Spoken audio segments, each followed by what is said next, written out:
nu blir på bra biten. Mig tänka lördagskvällen fara in till Gällivare och Rackartorg där dricka brännvin, liker laska gott som satan paska, voj voj. Där vara geflik och liven, det vara laxmål med niven. Man åker på polisstationen, det vara geflik och fasonen. Man åker in hela natten, leva limpa och vatten. Komma ut morgonröken och knappa säga på ajöken.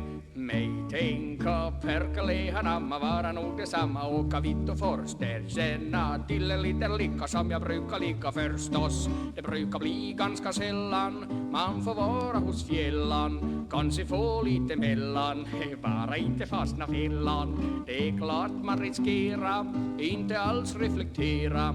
Sen det blir mycket mera, man måste fara och operera. Nu vara slut med erotiken, öppna spritfabriken, sälja akvavit. Man komma landfiskalen nära, fråga vart man bära spriten. Det vara gefliga token och bli honkad av snoken. Åka Luleå och kroken, det drackas hatan på skogen. Man åka in hela åren och bli grå ut i håren. Och komma ut först på våren, orka knappast röra låren. Man tänka perkele anamma vara nog detsamma, äta fenitrin. Man tycka vara synd till himlen, bara inte börja morfin.